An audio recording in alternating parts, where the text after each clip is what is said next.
Guys, go watch High Score Girl season 2, man. I thought I've watched it, honestly.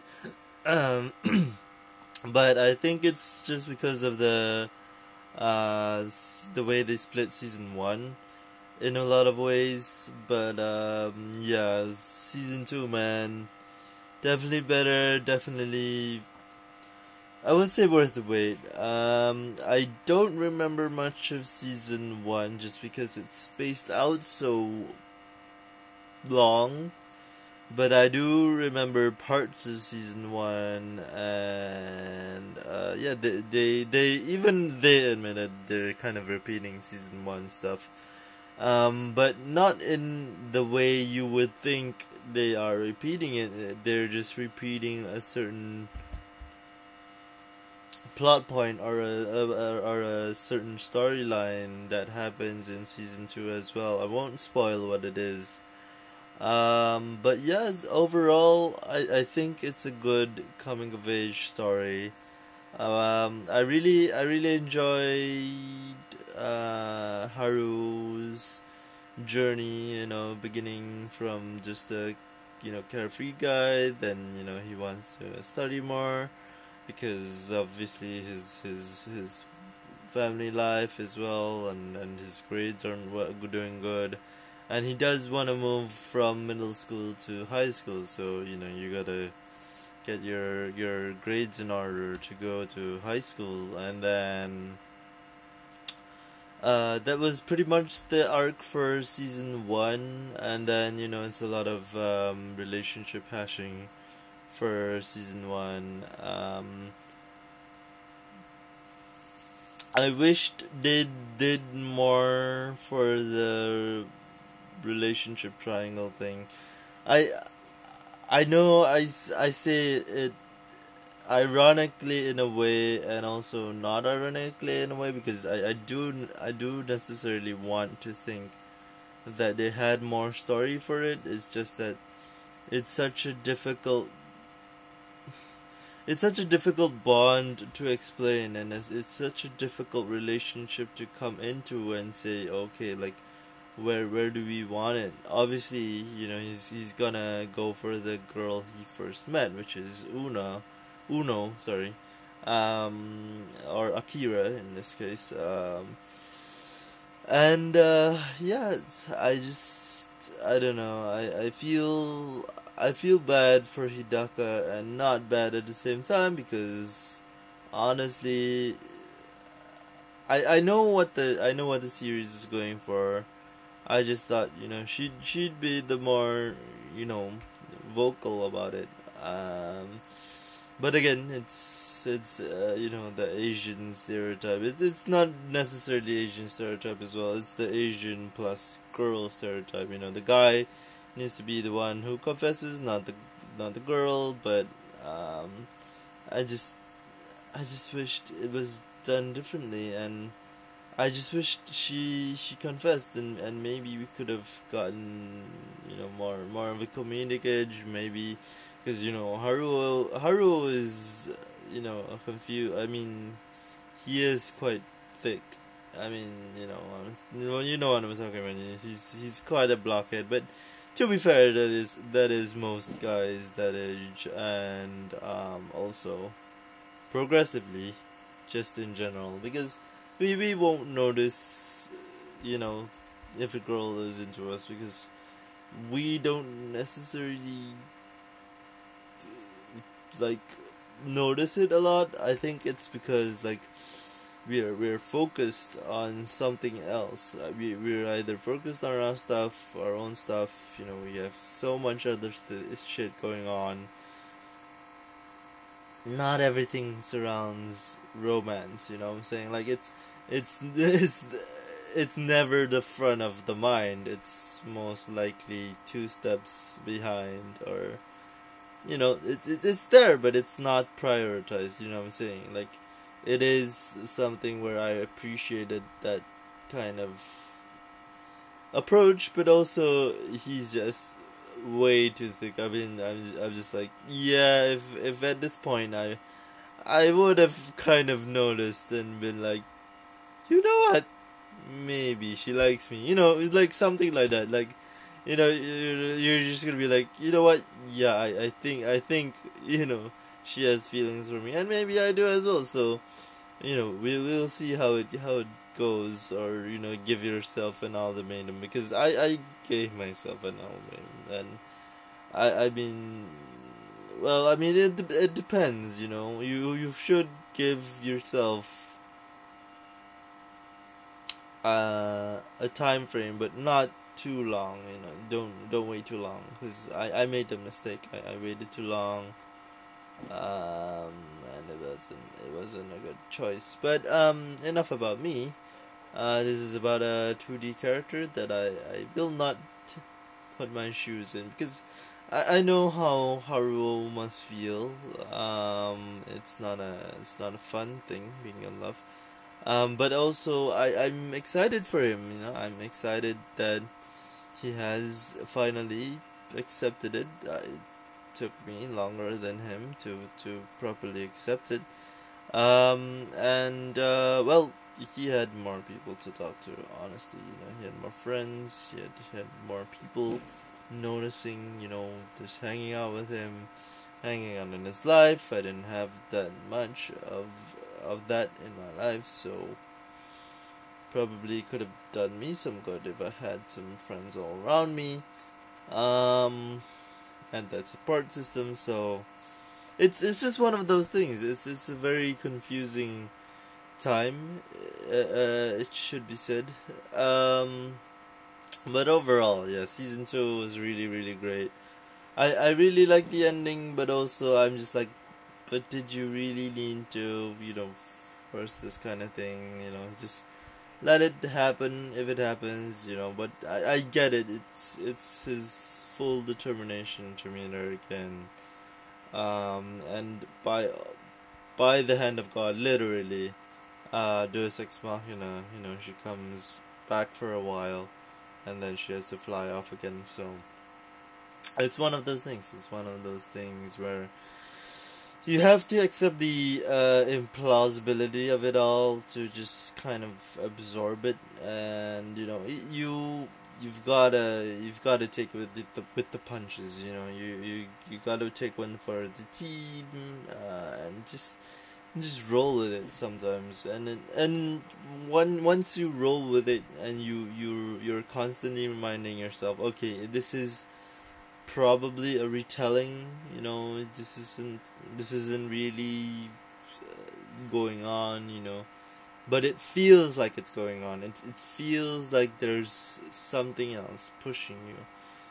Whether it be the characters from his video games or not, it's a feeling. It's an intuition. It's a motivational tool that pushes you on to get what you want in life. So I was just talking about about myself as well. Like, okay, if I was in his shoes, what would I have done? Obviously, I'm not, so I can't say what I would have done. But in a context of a romantic story, it's obvious that he would always go for the girl next door, which is the first girl he met. But also, you have to look at it at the context of a relationship. Who did he spend more time with? And the anime did it really well, where it said, okay, like, we know we're gonna go with Akira all the way, Una Akira all the way, but we also want to introduce these other characters so that there is a mix-up, and they'll spend equal time with Haruo. So because Akira has gone away because of middle school, and then came back for high school, there is just an issue of it going on. So, and I finally love the sister arc. Um, she should be accepting the blame. I think there should be a bigger repercussion to the sister. She's just so nonchalant in letting her little sister just be buried under this whole massive dump of responsibility that I think she will learn from it, but not enough in my opinion. But that's just my opinion. So I just for this season I'd give it an 8. I don't really remember season 1 too much. And I was just saying too, this would be a very fun anime for my friend to watch, because he's a fighting game. He's a fighting game aficionado. He's a fighting game fan. He's been to fighting tournaments, so he would know more about this stuff than me. I'm just judging it based on the anime itself, the animation, the way that they convey the story, and it's amazing on that point, because let's say you don't even know Japanese. Like I tried watching it on my VPN, and I just noticed, like, I just got it. Like I watched a bit, but I didn't want to spoil it for myself, so I was like, yeah, I mean, I'm gonna watch it again anyway, so I'm just gonna watch it with English subtitles, because I'm still learning Japanese bit, so it's one of those things. I think for me, in terms of Netflix originals, this is up there with BoJack. Like I have to say it's with BoJack. I'm very glad I watched it. I was just like, maybe it's good, maybe it's not. I don't know. But yeah, the title is pulling me in. So, and I do love the old school fighting games, because I did play some when I was younger. I just didn't really get into it because I didn't have anyone to play with, nor did I have any friends to go with. So I just kind of gave it up and gone for more solo games. So that's just my life. But I could see how this whole sequence rolled out, because it's one of those things. It's very much the Japanese story as well. You meet someone, you wanna beat them, you can't beat them, so you have the determination to beat them, and then you work hard. You work your ass off, and then you still can't beat them. So, and it's one of those things, But yeah, it's an 8, man. It's an 8 out of 10. I might rewatch the first season to remember what I missed, but not too much, because that's one of the best things about the anime, is that you don't really need to rewatch it. There is literally reminders of what happened in season 1, because I remember that bring so specifically, because that was the first time I was like, yeah boy, you go get some, because that is legit a guy move, and that is literally something you would think of as kid, even, like, you just want to get something, even whatever you want. Even if it's shitty to you, it might not be shitty to the other person. So it's all about what's in your heart, or what's in your mind, or what's motivating you. So it's one of those things. I recommend it. I recommend High Score Girl, definitely 100%. Another anime I'm watching is Overly Cautious Hero. Yeah, I'm moving more into anime. It's not just because my friend suggested it. I've always had a deep love for animation. I just didn't get why a lot of people would watch something in a foreign language at the time. I did watch the movies. I've watched Spirited Away. I've watched I think I've watched some anime movies. I don't remember a lot of them as I was young.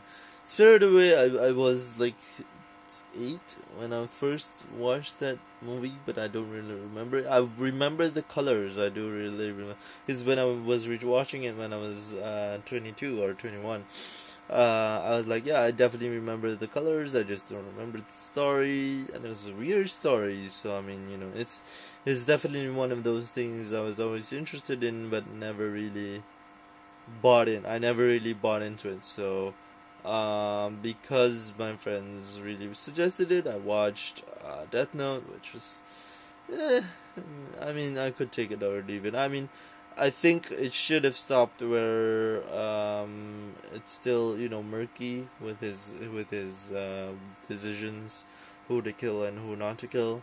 And then I watched no, what was that? What was it? I think I watched Toradora first, and then no, I watched a lot. I watched 12 Zodiac. I watched I watched Full Metal Alchemist Brotherhood. Then now I'm watching My Hero Academia, but I'm not fully caught up on it yet. I will get back to it. It's just that I want it to be in a way that I can enjoy it. So it depends really. Um, but yeah, I just really wanted to talk about High Score Girl. And in terms of like comparing it to She-Ra, this is what I was talking about. Like there should be a development to at least one or two characters.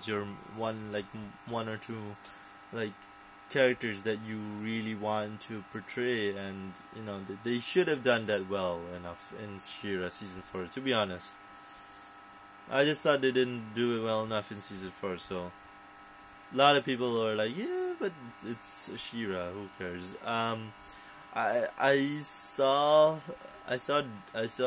my favorite reviewer talk about Carmen Sandiego, the Netflix series. I thought that was pretty good. I'm not really attached to the original one, so I don't really know much about it.